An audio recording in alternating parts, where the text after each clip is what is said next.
The great happiness. बुद्धं शरणं गच्छामि। नमो तस्से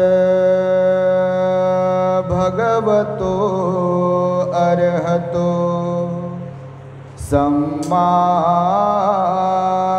सम्बुद्धस्स। नमो तस्से भगवतो अरहतो सम्मा सम्बुद्धस्स।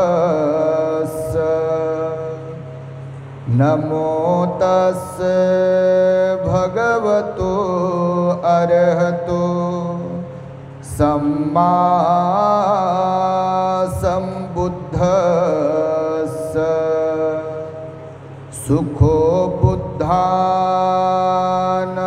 उपादो सुखासद्धम्मदेशना।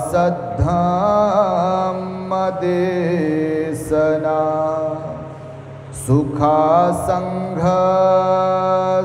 सामग्ये समगानं तपो सुखो। संपूर्ण विश्वाला ज्यांनी सुख शांती मानवता तथा दुःखमुक्तीचा आर्य संदेश दिला, असे ते दुःखमुक्तीचे मार्गदाता दुःखमुक्त महामानव महान कारुणिक तथागत भगवान सम्यक संबुद्ध तथागतांनी आपल्या शुद्ध प्रज्ञेतून निर्मिलेला सद्धम्म आणि त्याच सद्धम्माचा गेली 2500 वर्षांपासून सातत्याने अहोरात्र प्रचार आणि प्रसार करणारा पूजनीय भिक्खू संघ, ज्यांच्या महान आणि असीम त्याग प्रभावामुळे आपल्याला जो हा अनमोल असा बुद्ध धम्म लाभला आणि ज्यांच्यामुळे आपल्याला हे एवढे मोठे वैभव प्राप्त झाले, असे महान युग प्रवर्तक भारतीय राज्यघटनेचे शिल्पकार परमपूज्य बोधिसत्व डॉक्टर बाबासाहेब आंबेडकर या महान अशा रत्नांना प्रथमतः त्रिवार अभिवादन करून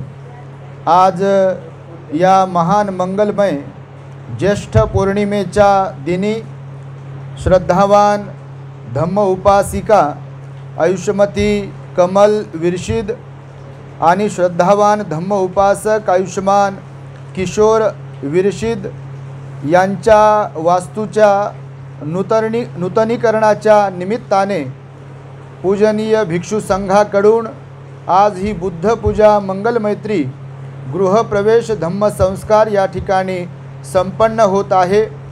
ज्यांच्या निमंत्रणावरून आम्ही या ठिकाणी आज उपस्थित आहोत, पुण्य संधी ज्यांनी प्राप्त करून घेतली आहे, असे आदरणीय श्रद्धावान धम्म उपासक डॉक्टर भारत सोनवणे सर आणि त्यांच्या सुविद्य धम्मपत्नी आयुष्मती धम्म उपासिका राजश्री भारत सोनवणे, संपूर्ण सोनवणे परिवार, विरशिद परिवार आणि श्रद्धावान धम्म उपासक मुद्गल सर आणि सर्वच आपण उपस्थित जन हो।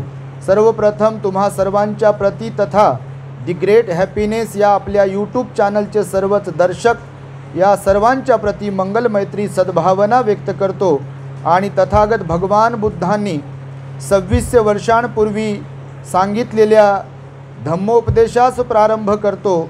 आपण सर्वांनी शांत, एकाग्र आणि श्रद्धायुक्त चित्ताद्वारे या अनमोल बुद्धवाणीला आपल्या हित सुखाकरिता श्रवण करावे, ग्रहण करावे। आज ज्येष्ठ पौर्णिमा आहे, अत्यंत महत्त्वपूर्ण अशी ही पौर्णिमा आहे।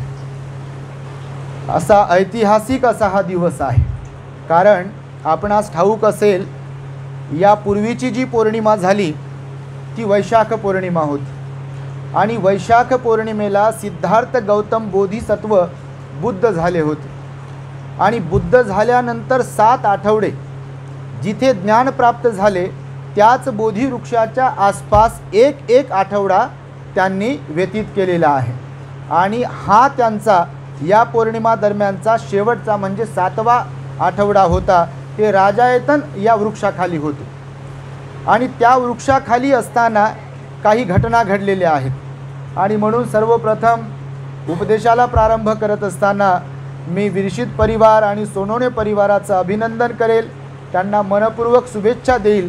आपण सुद्धा सर्वांनी टाळ्यांच्या गजरामध्ये या दोन्ही परिवारांचं स्वागत करावे. कारण इथे मी बऱ्याचदा आलो आहे सोनवणे सरांच्या निमंत्रणावरून, परंतु या खालच्या घरामध्ये नव्हतो आलो, वरती आलो होतो, बऱ्याचदा आलो होतो. आणि सरांनी सांगितलं, मुग्दल सरांनी पण सांगितलं की घराचं नूतनीकरण केलं आहे, तेव्हा बुद्धपूजा मंगलमैत्री घ्यायची आहे तर आपण यायचं आहे. तर हा पौर्णिमेचा दिवस आपल्याला मिळाला. खरं तर मी इथे होतो म्हणून मी मिळालो आपल्याला, तर दौरे सुरू असतात आपणास माहिती आहे. तर या पौर्णिमेच्या मंगलमय दिनी हा कार्यक्रम आपण घेतला गृहप्रवेशाचा. तेव्हा या पौर्णिमेचं महत्त्व मी आपणास थोडक्यामध्ये सांगणार आहे. ॲक्च्युली वेळ झालेला आहे आणि सर्वात महत्त्वाचं म्हणजे आता हे पाऊसही तुमचं स्वागत करत आहे, अभिनंदन करत आहे. रिमझिम पावसास प्रारंभ झालेला आहे. मला वाटतं त्याही काळात तुम्ही जर बुद्धगयेला कधी गेलात तर जिथे राजायतन वृक्ष होता, म्हणजे ज्या वृक्षाखाली याच दरम्यान बुद्ध बसलेले होते, तुम्ही कुठे फोटो पाहिले असतील बघा, मूर्त्या पाहिल्या असतील, एका सापाने पूर्ण काय बोलतात त्याला वेटाळे घातलेले भगवान बुद्ध आणि त्यांच्या डोक्यावरती असा तो फणा काढून साप आहे, हे दृश्य अशा प्रतिमा मूर्त्या तुम्ही पाहिल्या असतील. तर या पौर्णिमेचा आणि त्या दृश्याचा संदर्भ आहे. म्हणजे असंच वादळ वारं सुटलेलं होतं, कारण उन्हाळ्यामध्ये वैशाख पौर्णिमेला ज्ञानप्राप्त झाले आणि ज्ञानप्राप्तीनंतरचा हा 1 महिना आता बघा अवकाळी पाऊस वादळ वगैरे सुरू होते. आणि त्याच दरम्यान असं सांगितलं जाते की राजायतन वृक्षाच्या तिथे बसल्यानंतर प्रचंड वादळ सुटलेलं होतं, पाऊस रिमझिम येत होता. आणि बौद्ध साहित्यात असं वर्णन आलेलं आहे की नागराजांनी त्या भगवान बुद्धाला संरक्षण दिलेलं आहे पावसापासून वादळापासून वाचण्यासाठी म्हणून. आणि नंतर भगवान बुद्धांनी त्या नाग लोकांच्या संदर्भामध्ये पण उपदेश केले आहेत बौद्ध साहित्यामध्ये. तर तिथे भगवान बुद्ध त्या झाडाखाली बसलेले असताना आज कोणती घटना घडली तर तपस्सू आणि भल्लिक नावाचे 2 व्यापारी बंधू होते. ते मूळचे आत्ता म्यानमार ब्रह्मदेश आपण ज्याला म्हणतो ते तिथचे होते. 500 गाड्या घेऊन, बैलगाड्या घेऊन ते तिथून चालले होते की जिथे भगवान बुद्ध बसलेले होते व्यापारानिमित्त. आणि अशीच दुपारची वेळ असावी, भोजनासाठी म्हणून तिथे ते थांबले विसावा घेण्यासाठी. आणि स्वतः भोजन ग्रहण करत असताना त्यांना त्या झाडाखाली हाडाचा सापळा झालेलं असं कोणी दिव्य पुरुष दिसले. त्यांना दिव्य पुरुष मीन्स की भगवंताच्या शरीरातून असं म्हटलेलं आहे की 1 किलोमीटरपर्यंत त्या आभा ज्ञानप्राप्तीच्या ज्या होत्या आभा दुःखमुक्तीचा ज्ञान सम्यक संबुद्धाच्या शरीरातून असं ज्याला आपण म्हणतो 80 तरंग असतात, ते व्हायब्रेशन्स असतात आणि त्याचं प्रकाश पण असतो असं म्हटलेलं आहे. तर मग दिव्य असं कोणीतरी व्यक्तिमत्व आहे आणि आपण त्यांच्याकडे गेलो पाहिजे, त्यांना नमस्कार केला पाहिजे असा त्यांनी विचार केला तपस्सू आणि भल्लिक या व्यापारी बंधूंनी. आणि ते भगवंताकडे जातात, भगवंताला नमस्कार करतात आणि त्यांच्याकडे जे काही जेवण होतं त्यावेळेला असं म्हटलं की मध वगैरे किंवा पोळ्या असं काय जे होतं लाडू वगैरे, तर ते त्यांनी भगवान बुद्धांना दिलं. बुद्धत्वाच्या पूर्वी सुजाताचं एक भोजन आहे, महापरिनिर्वाणाच्या पूर्वी चुंदाचं एक भोजन आहे आणि बुद्ध झाल्यानंतर पहिलं भोजन जे आहे ते तपस्सू आणि भल्लिकनं दिलेलं आहे.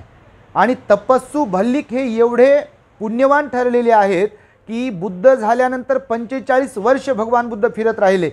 ब्राह्मण, क्षत्रिय, वैश्य, शूद्र या 4ही वर्णात ते लोक भगवंताला शरण येत राहिले. परंतु बुद्धत्व प्राप्तीनंतर बुद्धं शरणं आणि धम्मं शरणं म्हणूनच फक्त ज्यांना शरणस्थान प्राप्त झालं, जे उपासकांची ज्यांची दीक्षा झाली, त्यांच्यामध्ये पहिलं अग्रस्थान हे तपस्सू आणि भल्लिकांना गेलेलं आहे.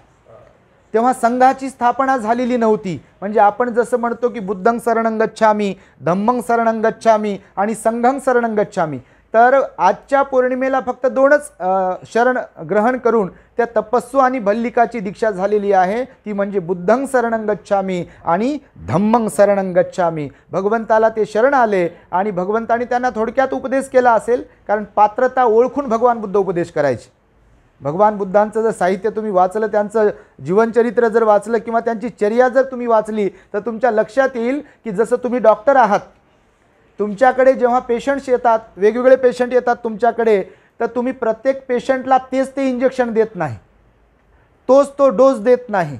तुम्ही गोळ्या औषध पण पेशंटच्या आजाराची जे काही प्रकार आहे त्याला ओळखूनच गोळ्या औषध देता. अगदी भगवान बुद्ध पण तसेच करायचे. ज्यांना जे आवश्यक आहे, जेवढं आवश्यक आहे आणि जेव्हा आवश्यक आहे तेव्हाच उपदेश करायचे. तुम्ही त्रिपिटक वाचलं तर तुमच्या लक्षात येईल की जे गहन उपदेश आहेत ते सर्वसामान्यांना नाही सांगितले.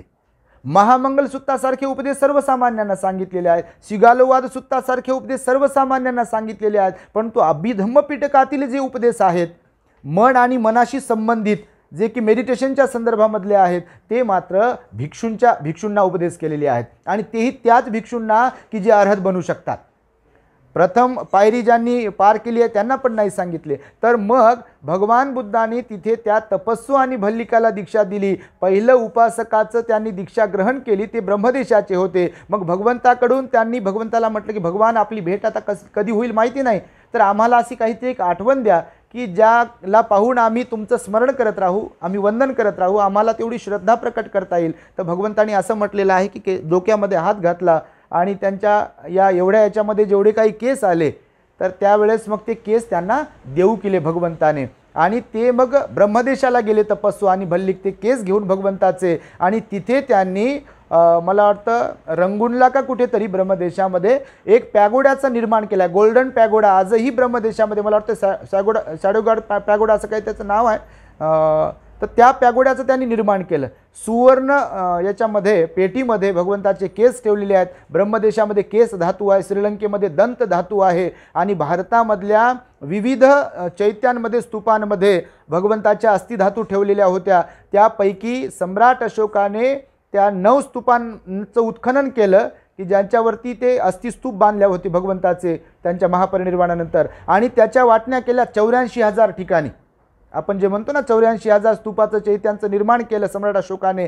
तर भगवान बुद्धांच्या अस्थिवरती सम्राट अशोकाने 84,000 स्तूप कोरलेले आहेत, चैत्य कोरलेले आहेत. आणि महत्त्वाचे जिथे जिथे स्तूप कोरलेले आहेत, जसं की सिद्धार्थ गौतमाचा जन्म, तर सम्राट अशोकाचीच देण आहे की त्याने तिथे शिलालेख कोरून ठेवला. आज जगताला जी लुंबिनी सिद्धार्थ गौतमाचं जन्मस्थान म्हणून माहिती झालं आहे, किंवा महापरिनिर्वाण कुठे झालं, त्यांना ज्ञानप्राप्ती कुठं झाली, पहिला उपदेश कुठे दिला, श्रावस्तीला किती दिवस राहिले, हा इतंभूत जो इतिहास आहे ह्याचं सर्वस्वी श्रेय जर कुणाला द्यायचं झालं तर ते सम्राट अशोकाला जाते. त्याने शिलालेख कोरून ठेवले की सिद्धार्थ गौतम कुठे जन्मले, ज्ञानप्राप्त कुठे, महापरिनिर्वाण कुठे, त्यांच्या काळामध्ये अग्र कोण कोण होतं, भिक्खू कोण कोण अग्र होते. आणि नंतरचं श्रेय बुद्ध धर्माच्या इतिहासाला जिवंत ठेवण्याचं जे जाते ते म्हणजे 3 चिनी भिक्खूंना, ह्युयन संघ सारख्या, असंघ सारख्या, इसिंग सारख्या 3 भिक्खूंना श्रेय जाते. त्यांनी ब्रिटिशांच्या अगोदर इथे येऊन उत्खनन केलं की जिथे जिथे बुद्ध फिरले त्यांनी डायरीमध्ये नोट केलं की औरंगाबादपासून समजा 105 किलोमीटरवरती अजिंठा केव्ज आहे, तिथे एवढ्या एवढ्या केव्ज आहेत आणि जे काही वर्णन आहे त्यांनी वर्णन करून ठेवलं. मग त्या चीनच्या डायऱ्या इंग्रजांच्या हाताशी लागल्या आणि मग इंग्रजांनी हे उत्खनन केलेलं आहे जे जे आपल्याला पाहायला भेटते. तर हे संदर्भ निघाला म्हणून मी सांगतो आहे. तर तपस्सू आणि भल्लिकाला ते केस दिले, त्यांची दीक्षा झाली. तर उपासकांमध्ये प्रथम स्थान त्या तपस्सू आणि भल्लिकला प्राप्त झालं. तिथून बुद्ध बघा सुजाताकडे गेले होते. बुद्धत्व प्राप्तीच्या पूर्वी सुजाताच्या त्या वटवृक्षाखाली सिद्धार्थ गौतम बसले होते आणि तिने त्यावेळेसच्या प्रथेला अनुसरून त्या झाडाला नवस बोलली होती. ॲक्च्युअली भगवंताने सांगितलं की नवसाने वगैरे काही होत नाही, पण तेव्हाची प्रथा होती तिची की तिची अशी मनोकामना होती की जर मला पुत्र प्राप्ती झाली किंवा चांगला वर मिळाला म्हणजे पती मिळाला तर मी या वटवृक्षा देवताची पूजा करेल, ते झाडाची पूजा करेल. तर मग तिला तसा पुत्ररत्न झाला, पती पण मिळाला आणि ती झाडाची पूजा करायची म्हणून आपल्या पूर्णा नावाच्या दासीला तिथे पाठवते आणि तिथे ती पूर्णा दासी पाहते की हाडाचा सापळा झालेला एक कोणीतरी देवता तिथे प्रकटली आहे. मग ती आपल्या मालकिनीला सांगते आणि सुवर्ण पात्रामध्ये सुजाता खीर घेऊन येते आणि सिद्धार्थ गौतमाला देऊ करते. परंतु तिच्या मनात भाव असतो की देव आहे कोणीतरी. मग भगवान बुद्ध नसतात तर तिला सांगतात की हे भगिनी, मी काही देव वगैरे नाही आहे, ईश्वर नाही आहे, वटवृक्ष देवता वगैरे नाही आहे, मी एक सिद्धार्थ गौतम आहे, राजा शुद्धोधनाच्या घरी जन्माला आलो आहे, महामाये माझ्या आईचं नाव आहे, मी बुद्धत्वाच्या शोधामध्ये आहे, मी काही कुठला असा वेगळा पुरुष नाही आहे, ईश्वरीय पुरुष किंवा ज्याला म्हणतात तर तसा नाही आहे. मी बुद्धत्वाच्या प्राप्तीसाठी हे ध्यान करतो आहे, साधना करतो आहे. तेव्हा तिने वचन घेतलं होतं की जेव्हा कधी तुम्ही बुद्ध बनाल, दुःखमुक्तीचं ज्ञान जेव्हा कधी तुम्हाला प्राप्त होईल तेव्हा ते मला सांगण्याची आपण म्हणजे तशा प्रकारची तसदी घ्यावी. मी विनंती करते आहे आगाऊ आपणास. आणि तिच्या विनंतीवरून मग आजच्याच पौर्णिमेला असं म्हटलेलं आहे की सुजाताला उपदेश देण्यासाठी भगवान बुद्ध सुजाताकडे गेले. तेव्हा तिचा यश नावाचा मुलगा होता तिला झालेला. तो यश, सुजाता, तिचा संपूर्ण परिवार पतीसह ती भगवान बुद्धाला शरण आली. आणि उपासिकांमध्ये सर्वप्रथम शरण येणाऱ्या उपासिकांमध्ये माझी सुजाता ही अग्र आहे, अशा प्रकारचा गौरव भगवान बुद्धाने सुजाताचा केलेला आहे. आणि हाही संदर्भ आजच्या या पौर्णिमेचा आहे. आणि तिसरी घटना जी महत्त्वाची सांगितल्या जाते की आजच्याच पौर्णिमेला सम्राट अशोकाचा जो मुलगा आहे महेंद्र, त्या महेंद्राला मोगलीपुत्त तिस्स नावाच्या त्यांच्या गुरुने सम्राट अशोकाच्या हयातीमध्ये श्रीलंकेला पाठवलं. बघा, 2 मुलं त्यांचे संघमित्रा आणि महेंद्र सम्राट अशोकाचे. धम्माचा दायात त्यांना म्हटलेला आहे सम्राट अशोकाला की जे आपला पुत्र पुत्री संघासाठी दान देतात. आणि त्या महेंद्राची दीक्षा झाल्यानंतर आजच्याच पौर्णिमेला श्रीलंकेमध्ये ते महेंद्र पोहोचतात आणि त्यांचं राजेशाही थाटात वेलकम होते, मोठं स्वागत होते. तुम्ही आता जर गुगलवर सर्च केलं तर आजची पौर्णिमा श्रीलंकेसाठी फार महत्त्वाची पौर्णिमा आहे. सगळी श्रीलंका सजलेली आहे. बघा, अनुराधापूर त्या काळात राजधानी होती आणि राजधानीच्या ठिकाणी मला वाटतं देवानामप्रिय तिस्स राजा होते. तेव्हा राजे होतं ना, तेव्हा देवानामप्रिय तिस्स नावाचे राजा होते. त्यांची राणी होती अनुला नावाची.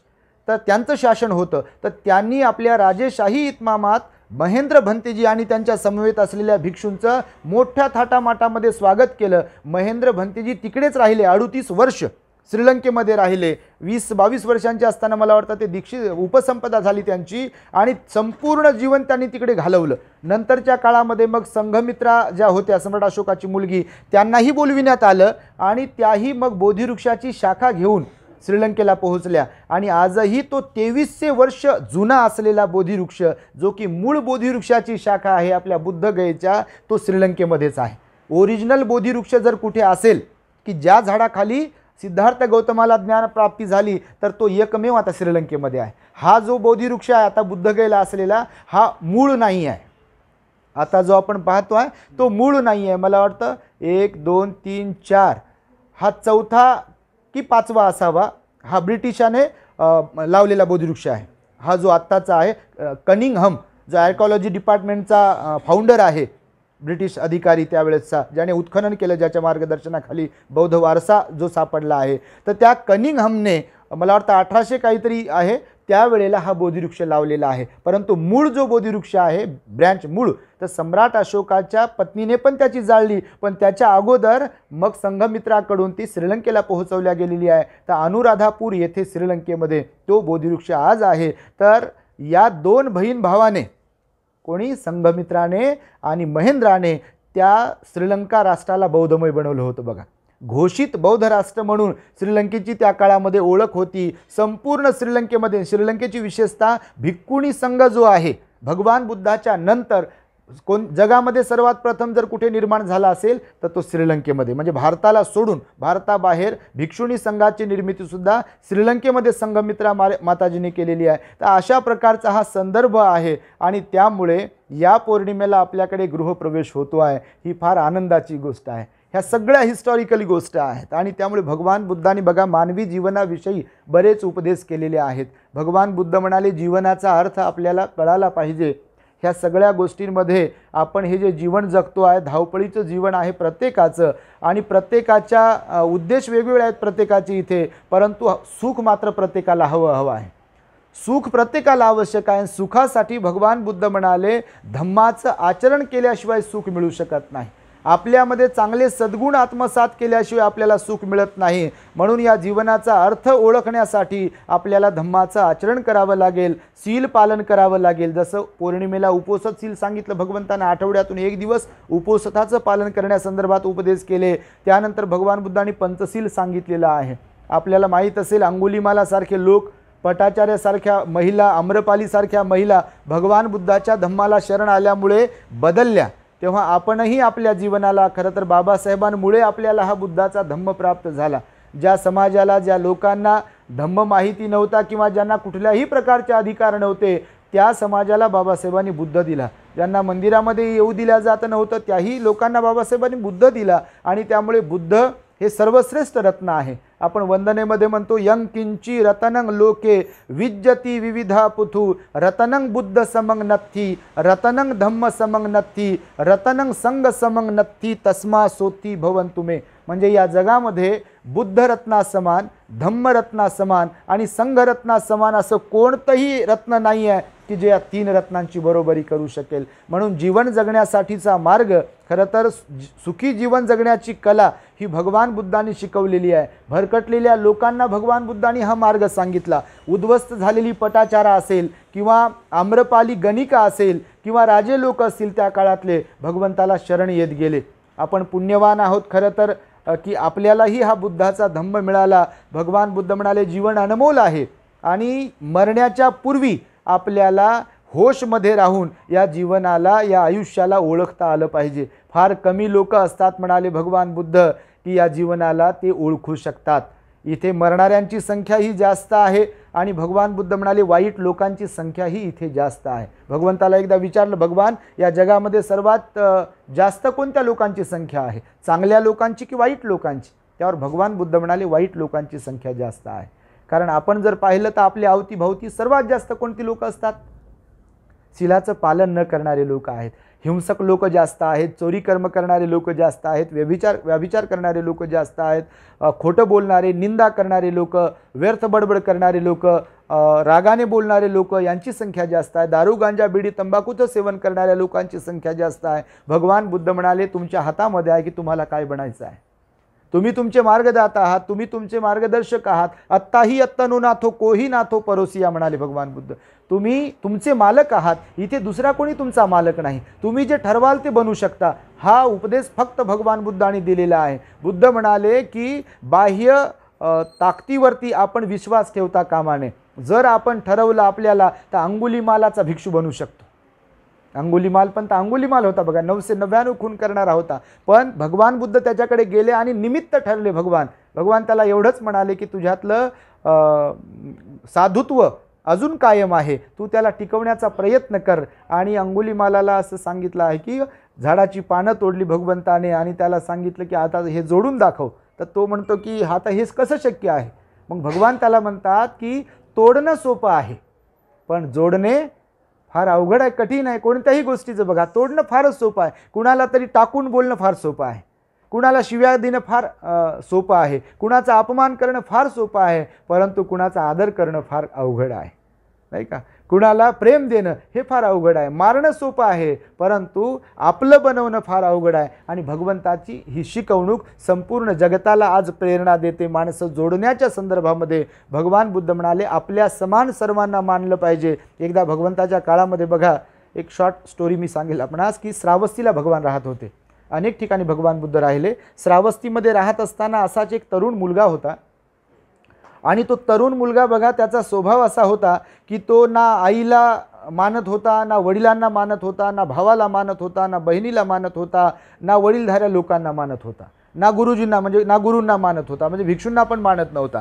तो प्रचंड स्वतःच्या बद्दल त्याचा एक दृष्टिकोन होता की बस मी जो सोचतो आहे, मी जो विचार करतो आहे तेच बरोबर आहे, ते कॉन्क्रीट आहे, ह्याच्या व्यतिरिक्त काही नाही आहे. भगवंत एकदा म्हणाले की या जगातल्या प्रत्येक व्यक्तीने वेगवेगळा चष्मा लावलेला आहे डोळ्यावरती आणि प्रत्येकजण आपल्या त्या चष्म्यातून जगाकडे पाहतो आहे. आणि ज्यांच्यामध्ये जी प्रवृत्ती असेल त्याच प्रवृत्ती लोकांना जगामध्ये दिसतात. बघा तुम्ही, समजा एखाद्या चोर व्यक्तीसोबत आपण गेलो आणि त्याला म्हणालो की अरे जग कसं आहे, कसं लोक कसे आहेत, तो म्हणतो सारे लोक चोर आहेत. बघा तुम्ही, एखाद्या अशाच व्यक्तीकडे गेलं म्हणजे की ज्याला काहीच समजत नाही, मूर्ख आहे व्यक्ती, आणि त्याला जर विचार लोक कसे आहेत, जग कसं आहे, अरे सगळे लोक मूर्ख आहेत, लोकांना काय समजते म्हणतो. एखाद्या चांगल्या सुज्ञ व्यक्तीकडे गेला आणि त्यांना विचारलं की अरे जग कसं आहे, तर तो म्हणतो की अरे जग फार चांगलं आहे, फक्त आपल्याला चांगलं बनता आलं पाहिजे. बघा, भगवंताच्या काळामध्ये ही एक घटना घडली आणि त्याला धरून दुसरी एक घटना की एक गृहस्थ होता, तो त्याला आपलं गाव सोडायचं होतं आणि दुसऱ्या गावाला शिफ्ट व्हायचं होतं. तर तो एका गावावरून निघाला, रस्त्यामध्ये जंगल लागलं, जंगलामध्ये 2 गुरं चारणारे मुलं भेटले त्याला. आणि त्या गुरं चारणाऱ्या 2 मुलांना त्यांनी विचारलं की बघा, मी माझ्या गावावरून आलो आहे आणि मला त्या गावातले लोक काही बरोबर दिसत नाहीत, मला पुढच्या गावामध्ये शिफ्ट व्हायचं आहे, राहायचं आहे कायमस्वरूपी, जरा तुम्ही मला सांगा त्या गावातले लोक कसे आहेत. तर त्या 2 गुराख्यांपैकी एक मुलगा त्याला म्हणतो की तुम्ही ज्या गावावरून आला त्या गावातले लोक कसे होते. तर तो म्हणाला बरोबर नव्हते त्या गावातले लोक. तर मग त्या गावातले लोक बरोबर नव्हते तर याही गावातले लोक फारच खराब आहेत असं त्याने उत्तर दिलं. आणि मग तो वाटसरू जो होता तो मग गेला परत. पुन्हा दुसऱ्या दिवशी आला आणि त्याने सांगितलं की आता त्या गावाच्या दुसऱ्या बाजूचं जे गाव आहे तर त्या गाव कसं आहे, त्या गावची लोक कसे आहेत. तर मग ह्याने सांगितलं की आता ज्या गावावरून तू आलास त्या गावचे लोक कसे आहेत. तो म्हणाला ते फार चांगले आहेत. तर मग ते म्हणाला की त्याही गावचे लोक फार चांगले आहेत. मग तो व्यक्ती निघून गेला. मग हा सोबतचा जो मित्र होता त्या गुराख्याच्या, तर तो म्हणाला की तुझ्या डोक्यावर काही परिणाम वगैरे झाला आहे का. तो म्हणाला का, काय झालं. तर त्याने सांगितलं की हाच व्यक्ती होता, त्याने काल विचारल्यानंतर त्याला म्हणाला की गावचे लोक तुझ्या ह्या गावचे लोक चांगले नाही आहे आणि आज म्हणतो की त्या गावचे लोक चांगले आहेत. तर असं का. तर तो म्हणतो की बघ हा त्या गावच्या लोकांना ज्या अर्थी नाव ठेवून आलेला आहे तर हा आता ज्या कोणत्या गावात जाईल तर हा तसाच थोडी राहील, म्हणजे चांगला थोडी बनेल. त्याची प्रवृत्ती अशी आहे की ते लोक वाईट आहेत. तर मग जर ते लोक वाईट आहेत तर हा तिकडे पण गेल्यावर म्हणेल की ते पण लोक वाईटच आहे. म्हणजे त्याने सांगितली की प्रवृत्ती जी आहे आपल्यातली, जी सायकॉलॉजी असते, आपल्या विचार करण्याची जी काही पद्धत असते, ती पद्धत जशी असते तसंच जग आहे. भगवान बुद्धांनी प्रत्येक व्यक्तीला असाच उपदेश केलेला आहे की आपण स्वतः जर चांगलं बनलो तर संपूर्ण जग चांगलं आहे. आणि त्यामुळे बघा की भगवंताच्या काळामध्ये तो जो एक मुलगा होता तो मुलगा असा उन्हाळक्या करत होता, आई वडिलांना कुणालाच किंमत देत नव्हता, त्याचा स्वतःचा एक दृष्टिकोन होता. आणि तो एकदा असंच अहंकारामुळे भगवंताची परीक्षा घ्यायला गेला.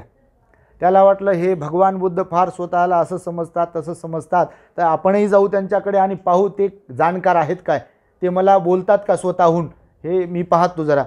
आणि बोलले तर मी त्यांना बरोबर माझ्या फाईलवरती घेतो असा त्याने विचार केला. तर मग आता तो गेला. आता भगवंतासमोर भरपूर गर्दी असायची, सर्व प्रकारचे लोक असायचे.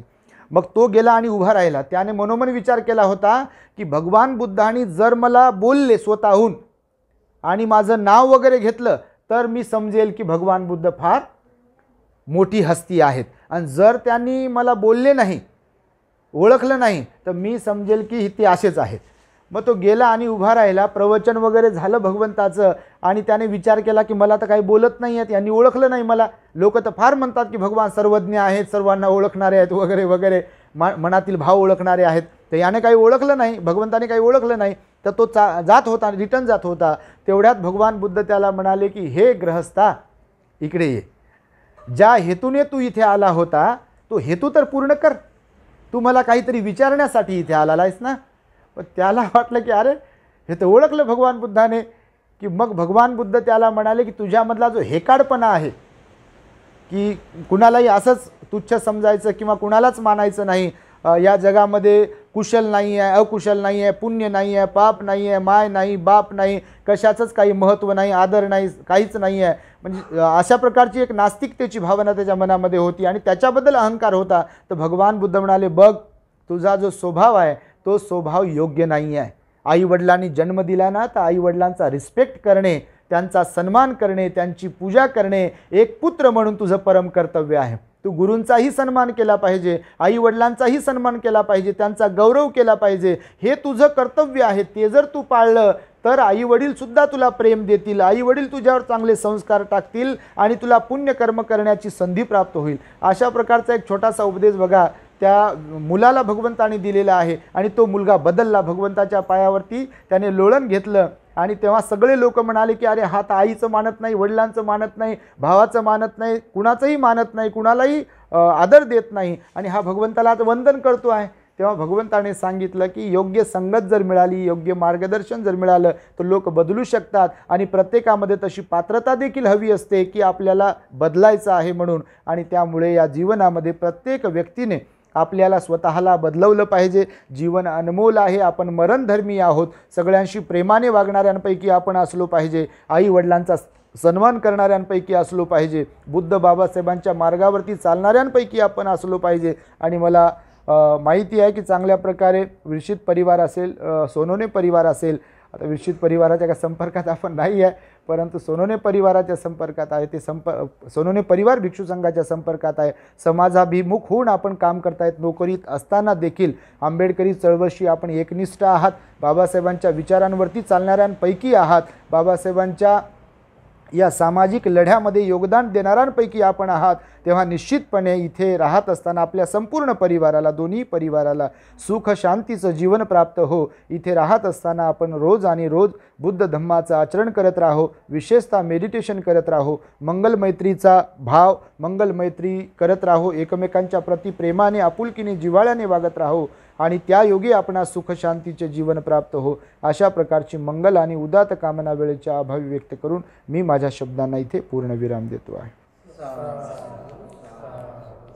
भवतु सब्ब मंगलम रक्षन्तु सब्ब देवता सब्ब बुद्धानुभावेन सदा सुखी भवन्तु ते. भवतु सब्ब मंगलम रक्षन्तु सब्ब देवता सब्ब धम्मानुभावेन सदा सुखी भवन्तु ते. भवतु सब्ब मंगलम रक्षन्तु सब्ब देवता सब्ब संघानुभावेन